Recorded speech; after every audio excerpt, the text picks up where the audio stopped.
Thank you for joining me for another episode of the Nursing Strategies for Success podcast, brought to you by The Nurse Speak, a show where we rally some of our nation's greatest nurse leaders, educators, experts, and advocates to tackle some of the greatest challenges that the nursing profession faces.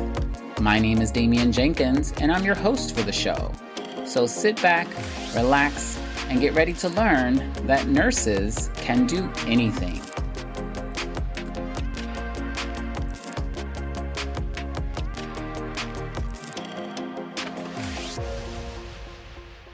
All right, Jody, thank you so much for joining the Nursing Strategies for Success podcast. It's so great to have you here on this Saturday morning. Why don't you take a moment to introduce yourself to the listeners, let them know a little bit about who you are, where you started in nursing, and where you are today. Thanks, Damian. Happy to be here. My name is Jody Long. I am a nurse for almost 30 years. I am currently the Director of Clinical Affairs at PointClickCare, but my journey actually started when I was 18. I worked as I didn't actually want to be a nurse, which is actually funny. I wanted to be a surgeon, orthopedic surgeon, but my father got sick when I was 16, and so I had to help support our family. Yeah. So I needed a way. I was already taking healthcare courses, so I needed a way to try and make money a little quicker. So I transitioned to nursing, got a CNA, and I fell in love with the bedside care and how nurses just were able to be there for their patients. Yeah. So I did CNA, LPN, RN. I worked as an RN most of my career in the emergency department. I was acute care nurse, worked my way up into leadership, did hospital administration, system administration. And then in 2020, transitioned to healthcare tech, got my informatics degree, and decided I wanted to fix the problem on a bigger level, right? Trying to really see how can we advance the profession of nursing from a different angle. I had done education, I had done leadership, I had done the bedside care, and I was really fascinated with the data and with the technology. So I transitioned to healthcare tech in 2020, and I've been doing that alongside of working bedside since then. I'm also a nurse regulator. I also look at how can we fix nursing from not only a practice point of view, but from regulation, statute, scope of practice. So I am on the Florida Board of Nursing, and I'm also on the National Council for Boards of Nursing, working on committees there to really try to streamline a lot of those issues that we see. Wow, amazing. So you really have done everything, it seems, in the scope of nursing, right? And along your journey, probably constantly seeing things that you want to work towards correcting, challenges that you're experiencing yourself as a clinician, trying to care for residents or patients at the bedside in a probably hectic and under-resourced situation that happens a lot, right? Correct. And then also coming to terms with our roles and responsibilities, and sometimes what we learn in school or what we learn in our training in our facilities isn't really what translates to reality of what our roles and expectations are when we're in the thick of it. So it looks like you constantly pivoted throughout your career to just improve your skill set, improve your knowledge, and gain a better insight of how can you leverage your skill set to make the difference that aligns best with your passion and purpose. Am I correct? Yeah, I mean, I do believe that in nursing, we're lifelong learners. Yeah. We definitely want to figure it out, right? I've heard that my whole career, like put a nurse in the room, they'll figure it out. They'll figure out how to make that machine work or fix this problem. Or if we don't have the supplies, we'll make it work. And we even seen that through COVID. It was nursing who figured it out. And I think that it's attributed to our lifelong learning and our ability to see a situation from a different lens. And that's always been my passion, to be an early innovator, an early adopter. How do we move from just being, as people want to call us, status quo, bedside nurses, to that professional level of what we're doing. And that's just been a real passion of mine. Amazing. Awesome. So, a lot going on in Florida, right, over the last few years, especially since the pandemic, a lot of interesting things happening. And you have a very unique position that a lot of nurses, unfortunately, don't get the opportunity to get to. Yeah. It takes a lot of work, as you've demonstrated in your career journey, to get to these positions. Not anyone can be elected Yeah. to these positions typically, right? You No. have to have the skill set and the Right. knowledge. So amazing. So I'm sure maybe for another show, we can talk about the Of course. political climate, the regulatory Yes. climate, and some of the, Of course. issues that have been coming out with, Operation Yeah. Nightingale and all of that stuff. But that's not what this Of course. episode is about. This episode is about finding strategies for some issues that we face as a Yeah. profession, so we can, give some nuggets of wisdom to the listeners and have them start immediately Hmm. implementing those strategies into practice. So let's talk about it. Yeah. You've seen a lot, you've done a lot, you've been exposed to a lot. So what is Yeah. the thing, right, that you saw as a major challenge that you have either worked towards to find strategies that work, or that you're currently working towards? So I always call it my tagline, right? Like, what makes me wake up every single day? And so that is unburdening the bedside provider, whether that's a nurse, a CNA, an LPN, a tech. Amazing. Um, and that Love is, that. and reducing and reducing the friction. Yeah. And whether that's between each other, whether that's between me and a computer, whether that's between me and another unit, it's Mhm. how do we really, unify and get the work done. And so my everyday role that I do is really trying to unburden the bedside provider and nurses. Yeah. I really want to talk more about that because I think that we have it's this compounding issue in nursing where nurses just continually take on tasks and work because decisions are being made in rooms on Yep. how things should be done, and nurses aren't present. And the reason why nurses aren't Absolutely. present is because we're at the bedside caring. Absolutely. And so I flip tables, I push my way into those rooms to really get that voice heard because we can't keep doing that. We Yeah. have a epidemic of nurses leaving our workforce, and with the wave of you know a, older adults coming into that kind of needing the care, that long-term care, we're going to have an even worse shortage. So it really does impact my work that I do every day. So working in technology is how do we do that? How do we really make this a more seamless effort, giving nurses the tools they need to do their job efficiently, giving them the ability to be more clinically accurate, but spending more time with the patients and the residents at the bedside. And Yeah. that's my drive, is really looking at that and how we do that. And I want to give nurses the strength and the ability to say, I can do this. It Yeah. takes a lot, but sometimes it's understanding the why. Yeah. And we don't really understand the why sometimes because we're so busy doing those tasks. And then that's why we're just stuck in these continual cycles of just doing either other people's work, other people's documentation, other people's, Mhm.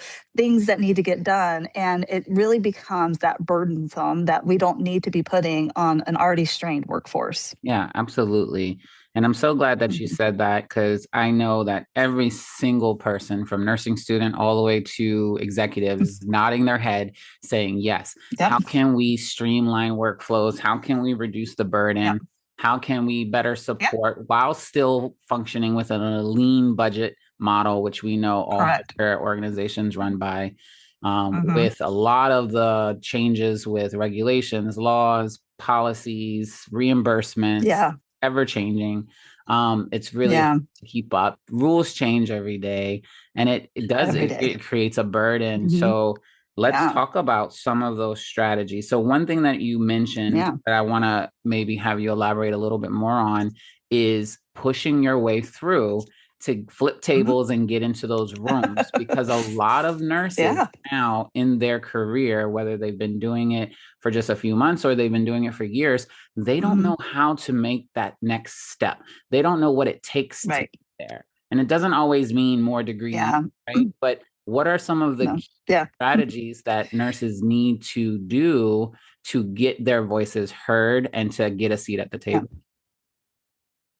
So I 1,000% agree with that. The amount of letters behind someone's name doesn't dictate their seat at that table. Doesn't. So to be able to get your voice heard is you have to understand and speak their language. Yeah. Unfortunately, that's how it is. We in nursing are to adapt, and that's what we do. We change every single day. Mhm. And so understanding what they're talking about and being able to present the problem in a way that they understand it.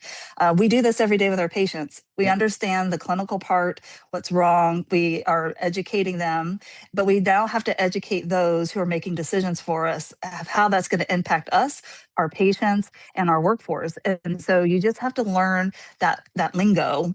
If that means sitting in those meetings, Mhm. asking to be part of them. I know many board meetings, CEOs, those types of executive meetings. You just ask. Yeah. That's what I started doing. I'm like, I want to know more about this. It's educating yourself, learning what it means, because we believe people are sitting in silos making these decisions, which sometimes they are, but Absolutely. they don't intend to be making those silos. And so it's because they don't understand what we're doing or our lingo, and they think they're making the right decisions when they're not. Right. And so it just becomes making yourself available, listening, understanding what they're saying, and then really being able to come back and translate that to your peers as Mhm. the with them. Like, look, what's in it for us? What's in it for me? Exactly. Why does this matter? And really making them see that. I mean, we might not agree with everything, right? Like, I Sure. don't agree with everything, but I know that sometimes things are out of our control. Yep. So, how do we now make this better? How do we do this right? And then, how do we continue to have our focus where it needs to be? And that's that patient care and those outcomes, and while protecting our clinical ability to practice. Amazing. And you're right. Mhm. And a lot of those reasons is why I've become an educator, a mentor, Mhm. coach. So Yep. that way I can Yep. learn this information Hmm. and then translate it back to those folks at the bedside Right. or who are coming up and Absolutely. trying to get to the next step. So they do understand Yeah. what's in it for them and to kind of Yep. unpack what it means from the administration level to the operations level to the workflow. Right. And you're Right. right about people sitting in the boardrooms not necessarily Hmm. knowing everything. You're absolutely right. And we all know the best nursing leader, for instance, is the one who's out on the floors, right? The ones who's Correct. Yep. rounding Present. regularly, the one who jumps in emergencies, the one who Yep. does a shadow shift on a quarter basis with their charge nurses or Hmm. the nurses on the floor to see the ins and Right. outs of the workflows so they can help streamline and Yeah. unburden the workflows, because that's often what's happening is they're like, oh well, Correct. this needs to be done and this transfer needs to be done and these assessments need to be done and this transfer from this room to that room needs to Hmm. be done and the patient needs to be bathed and the patient needs to be taken out for their outside appointment and Right. boom, boom, boom, boom, boom. Before you know it, they have literally laid out about 27 hours worth of tasks that they want to be done in a Correct. Yep. 7 hour shift. And that's considering someone Right. gets a break, right? So Correct. Yes. when you have leaders like myself or yourself who Hmm. have been there and can easily Hmm. return there to collect that data and say, this workflow is impossible. So let's talk Right. about the things Hmm. that are absolutely crucial that must be Right. done, that are regulatory and for safety Hmm. purposes. Then it helps them to better understand, oh, Right. wait, we don't have the workforce we really need, or we don't have the resources we really need to be successful. And then it really helps to kind of improve that process and then bring that back once we Right. discuss, Hmm. which is excellent. Yeah, great point. Right. Yeah. I mean, I always tell, like, I mentor also. I mentor for ANA and HIMSS as Mhm. well. Mhm. And I do believe, and I tell my mentees, you know, I bet the best leaders get their hands dirty in many ways, right? They get Absolutely. their hands dirty by working alongside their staff, but also being a leader and showing the right way to do things, even Yeah. reacting in ways that we don't want to. And then also getting your hands dirty by being involved in those difficult conversations and those meetings where we might not understand, but also asking the questions, Yeah. right? It's okay. There, people say there's no stupid questions. I do believe that's correct, but it's also how you present it so that you're not shut down. So it's definitely Absolutely. a way that you have to kind of balance that, Mhm. getting your hands dirty, getting your work done, and really representing the people who either report to you or that you're working with, so that you can make sure that that's heard in a respectful and professional way. Absolutely. And timing, Hmm. tact, and approach, right? Timing, tact, and Yep, approach is something that we don't learn in absolutely. nursing school. We learn No, about right. concepts like Hmm. therapeutic communication, which is great, but they don't teach Right. us necessarily how to choose Correct. the right Yeah. time to use therapeutic communication, Right. Well, right? you make a great point because they don't teach nursing leadership in nursing They school, don't, right? So not you at all. have bedside nurses who are right out of school. My daughter's in nursing school right now. Hmm. And, they come right out of school. They're very clinically driven, Hmm. task oriented. Let's Hmm. get this stuff done. Yep. But they don't teach that in nursing school until you get like BSN, maybe MSN, right? And you have to elect to take some of those classes in that leadership role. So you're really having that kind of struggle of you're seeing a problem as a new nurse or 4 or 5 years in, but you don't have the skills or the ability to, how do I take care of this, right? So you Yep. just roll with it. And then it just becomes start getting that resentment and that burnout and that anger because you don't know how to take care of it because they didn't teach you that skill set of what to Correct. do when these things impact you. Correct. And that trickles even to middle Mhm. management, right? And Correct. you know, Yep. you've Yep. been in middle management positions before, it sounds Oh, like. So it's yes. like, Yep. there is no real onboarding or training or transition from bedside to middle No, management. It's like they want no, you to zero. be a nurse but Hmm. a Yeah. manager now. And so now you're dealing with budgets, you're dealing with hiring and firing, you're Right. dealing with plans of Hmm. correction, you're dealing with, Yep. operational issues, equipment issues, grievances, Yeah. all the things that you didn't really have to Right. follow through to a T as a bedside nurse with no additional Yeah. training. It's like training by trial, right? Correct. Yeah. Kind of figure it Yeah. out as you're going through it. And I've always Yeah. found that that is one of the reasons why our profession is so disorganized sometimes. Correct. It's Yeah. because there are no formal transition plans. And sometimes the people in the executive suite who are making these decisions, let's promote this charge nurse to be a unit manager without any Hmm. real objective qualifications, right? Other than, Correct. oh, they have a Hmm. good demeanor, oh, they follow instructions, and we never have a problem Right. with them. That doesn't make them Correct. Yes. necessarily a good manager, right? Right. Yeah. And that's so true. Sometimes they'll just look at experience. Oh, they've been here for 2 years. Like, let's go ahead and promote them. And Yeah. it's just, sometimes you just have to look at things from a different lens and making sure that you're doing the right thing for Mhm. the people in your area, but also like understanding what that entails, right? I always look at this from I read this on LinkedIn a while back, and it's really resonated with me. Is nursing, and you're right, our profession hasn't really perfected this, Right. but nursing is very different from physicians. Mhm. However, if you ever look at physician leadership, they're able to be a leader in these organizations, but still practice at the same time. Correct. And because they don't put as much of the administrative burden on them because they're leaders and they want them to practice. But it's not the same for nursing. But Right. they want them to get all of these things done. I remember the first time maybe I was a director of an emergency department. My CFO called me. He's like, "You haven't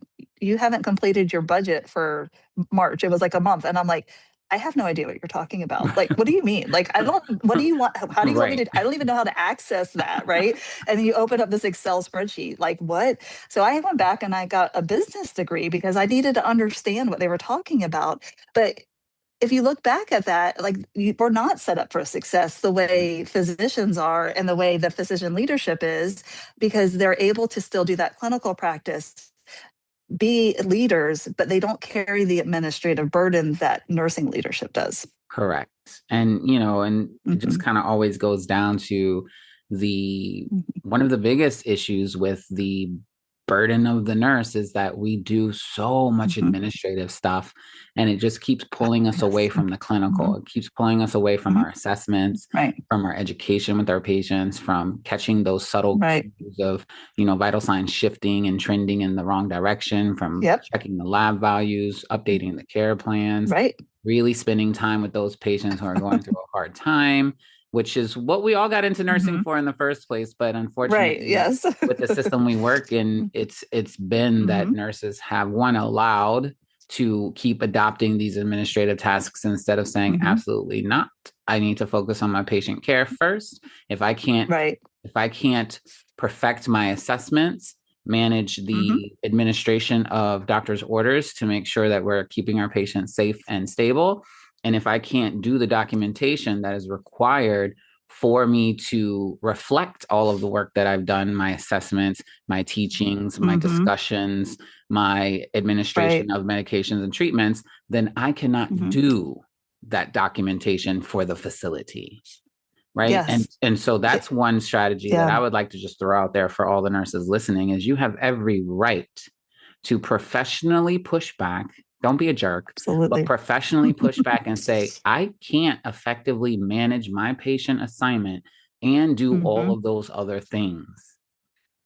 Yeah. And you I have a agree. right to say so. And if it Hmm. doesn't work out, if it's an organization who's not going to work with you to help you Right. either adopt skill set to where you can manage that, because sometimes Hmm. it's just a matter of perspective and showing you that it can be done, but maybe Right. helping you prioritize or manage time a little bit better or delegate more Hmm. effectively, then fine. Yeah. But that's not always the answer. Time management, Hmm. appropriate delegation, and prioritization is not always the go-to to fix those situations. Sometimes it's just unrealistic. Hmm. Correct. And we have to And say and sorry.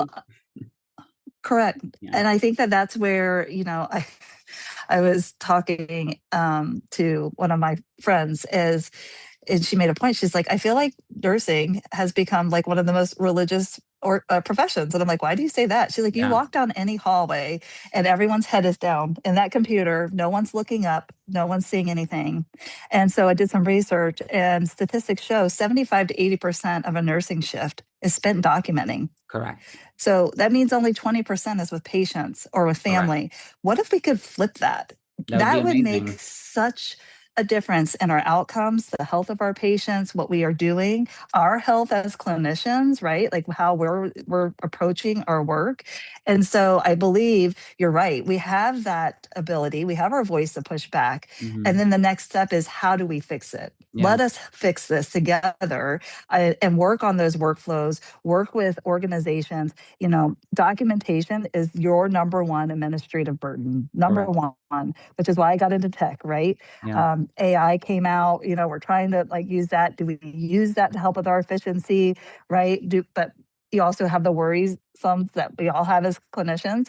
And so we have to just kind of look at it from a very objective way and saying like, how do we do this? So there's a lot of emotions that go into it, but Of is really course. looking at if I make this change here, how does that affect downstream? And that's really where can become you're just starting to dig into those holes. But that's where in technology, we're starting to see that, right? People started, bringing in all these EHRs and all of these apps and all of this technology, and weren't really seeing what was happening to the frontline staff with it. Of course. We're collecting all of that data for reimbursement. We're collecting all the data for billing. We're collecting all the data for, these outcome measures or for 5-star ratings or all of this stuff. And then they come back, they're like, but what really happened with the patient or the resident? And we're like, well, we can't tell that story now because you made us document in a flow sheet, right? Like, Correct. we can't really tell that story anymore. And I think we have to get back to the basics of that, which is a Yeah. passion of mine, one of the things I work on. But how do we also clinically upskill ourselves to understand what it means to use tools that are AI driven or tools that give us that efficiency? Because they don't teach that in nursing school either, Nope. right? And so They they don't. come out, they're nervous. We have multi-generational nursing going on right now where you have Yep. older nurses who are terrified of it. We have new nurses who are over reliant on AI, so they Hmm. can't even send an email without doing auto rewrite, Right. so we have to figure out how do we make this balanced and we still have that clinical ability to trust our gut, do the right thing, but still get rid of some of this administrative burden so that we can flip the script and spend more time with our patients and residents. Absolutely. And, to Hmm. kind of summarize one of the biggest challenges on how we accomplish all of what you just mentioned Hmm. is I can go back to my senior semester of my nursing program when I had to do my Hmm. project, right? What is the Yeah. thing that you want to improve to make nursing better Hmm. for everyone? And that's the standardization of processes. Right. Yeah. Like, we don't Yep. have a standard. It's Right. wild No. to me. No. We have standards of care, right? We have standards of, Yep. rules and regulations, at least on a state level Hmm. and then federal level. each state can wildly vary, which is still frustrating Yeah. to me. But there's no real standard for EHR systems or for No. Yeah. workflows or for training programs or for certification programs, degree programs. It's so Hmm. wildly different that from even within the same organization, one educator can teach and expect completely opposite from the other. Yeah, And that's absolutely. been such a frustrating factor for me, for someone who is very much a rule follower. But at the same time, when I see that the rules are not setting me up for success, Hmm. I then start to Yeah, push back on those rules and absolutely. challenge it and say, why is this even a rule in the first place? Because it doesn't seem Correct. to be coming to the outcomes that we all want. It Hmm. seems to just Yeah. have us running in circles. So for Yeah. standardization, you mentioned earlier point click care. Now we know, a lot of Hmm. us listening knows point click care. I'm very familiar with point click care. I've been using it for many, many years. And I think something Uh-huh. timely that you just mentioned is when you make changes to point click care, how does it affect the clinicians? And Hmm. part of that standardization that I'm speaking of here is, the company that I work for put notice that the MAR and TAR physical view is going to change. Like what it looks like is going to change. It's going to change colors, and some of Right. the Hmm. icons are going to change, like where they're located. But even as a standard for like a big organization, I think they gave us like a week or two heads up that it was happening. And Yeah. so, and they Hmm. posted it on like the facility bulletin board when you first log in. Right. Yep. And it's like, click this Yep. video so you can see what it looks like. But the video has no sound. There's no Right. like instruction. It's just a clicker pointing to different things. And the video is like Yeah. 7 seconds or something like that. And I'm just like, Right. I'm looking at this and I'm like, as the educator, I'm like, how am I going to go through this huge building Hmm. that we have, 409 bed building, and all three shifts, right? So we have hundreds and hundreds of Wow. nursing staff, clinicians that Hmm. use this. How am I going to Yeah. disseminate this message so that way when it goes live, everyone's not Yeah. calling me saying, what the hell's going on? Right. Unfortunately, Right. I didn't have much time to prepare. So I spent pretty much the whole Yeah. day of the initial change going to everybody and saying, hey, are you comfortable with it? Have you figured it out? Hmm. Did you?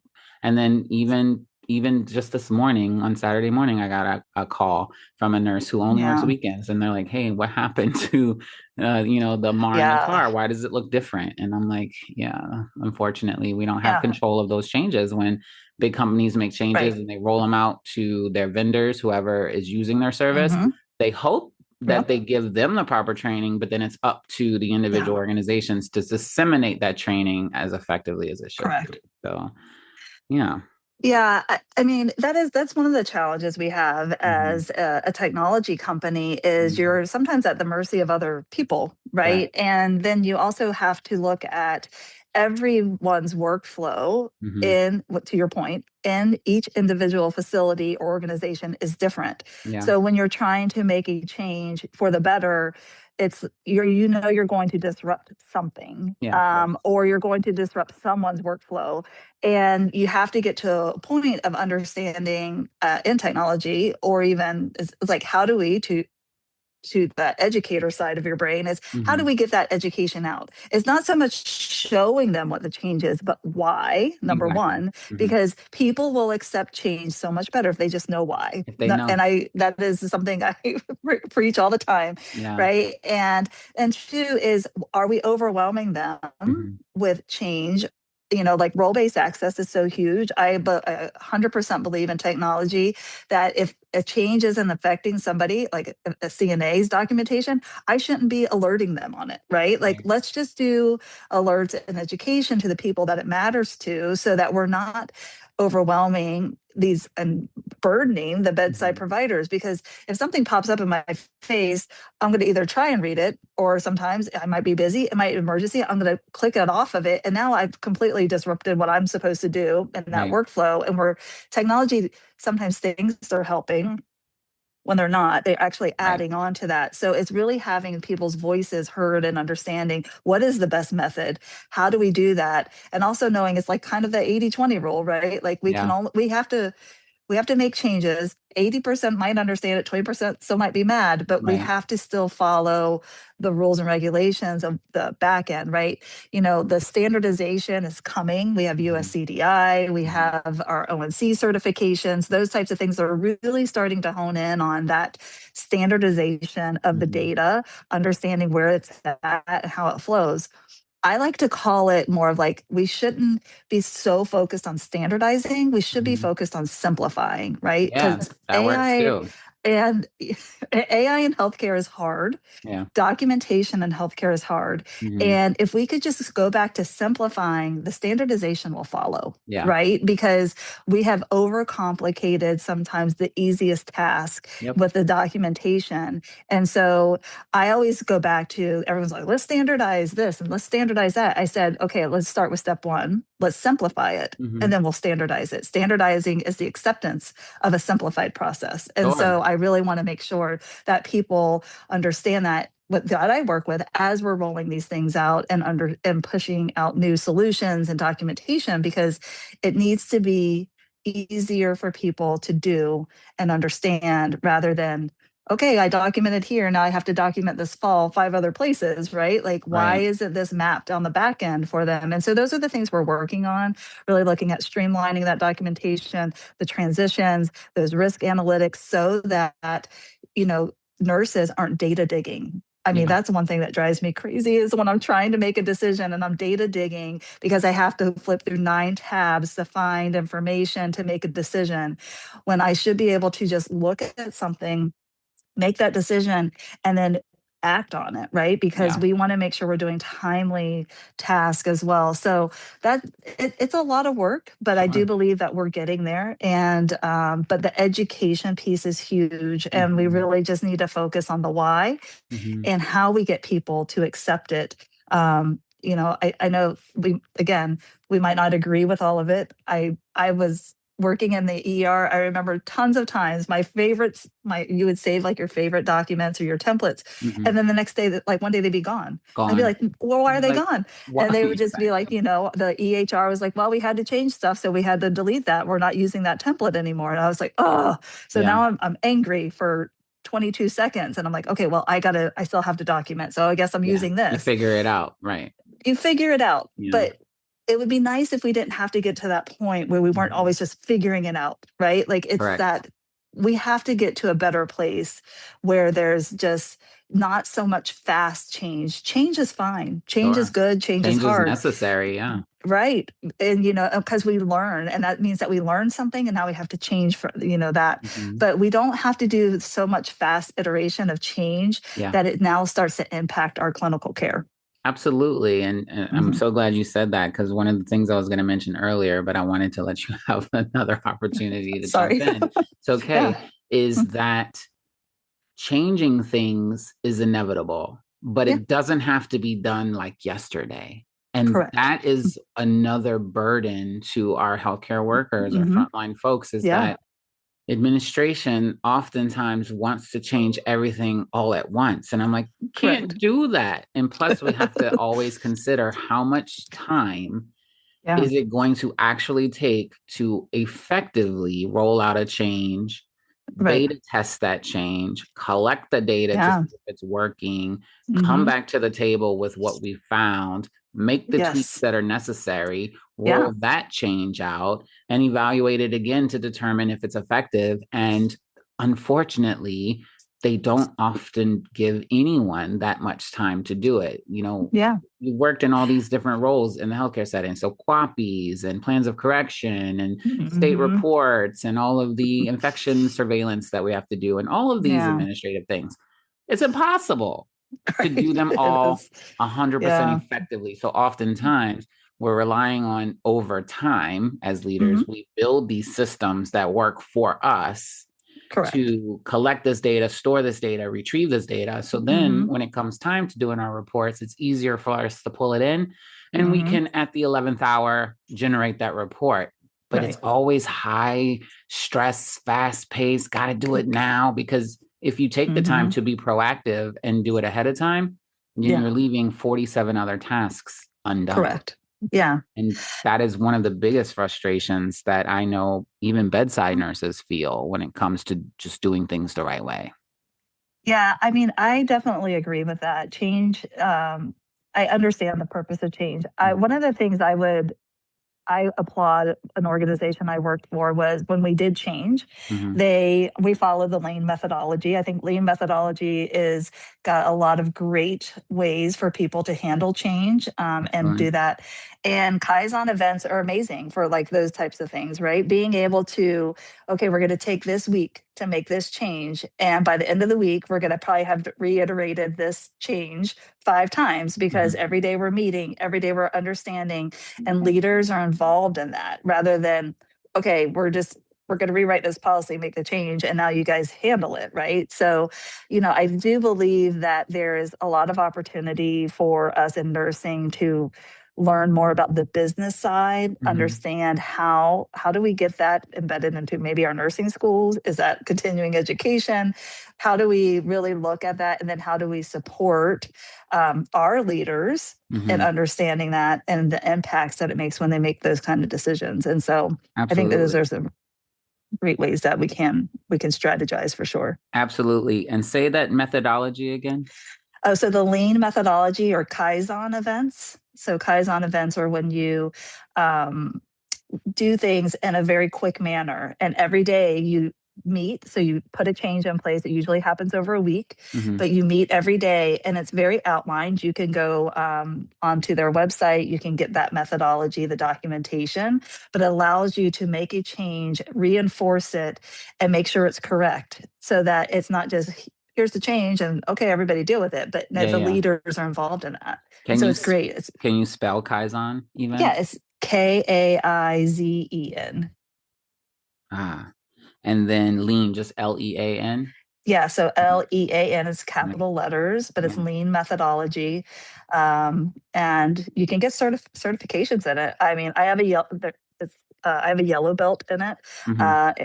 but it is definitely ways that you kind of understand how to make change, standardize those processes, simplify things, but understanding the why Yeah. and getting that message out. So, Excellent. Well, I'll definitely include that resource yeah, on the for show notes sure. of this show as well. So, all right. So, just one more thing I want to ask you Yeah, about the change with the EMAR recently, the look. What's the yeah. why? Because I didn't get that. I don't know that information. What's the why? So, Because a lot of people ask me, why did they change the colors? It was fine the way it was. And I'm like, I don't know. I can't speak to that. I wasn't informed. So, So the color piece, I don't work in marketing, okay. but I can understand. I do know that they put out a statement on it. We were looking to change ourselves away from the other markets. If you look at other healthcare vendors, their Mhm. colors, they all kind of were the same, They right? Like mimic kind of the that light same. blue. Yeah. Yeah. And so we wanted to be different to be able to say we're encapsulating a different feeling, a different experience for our users. And Mhm. so it's our refresh. That's what we're Mhm. doing. Mhm. Actually on LinkedIn, Sage Carpenter, who's part of our marketing, she put out a great podcast on that Mhm. and some resources. But, we do understand like it changed. Now, the workflows and the pieces of the MAR and the TAR and things like that,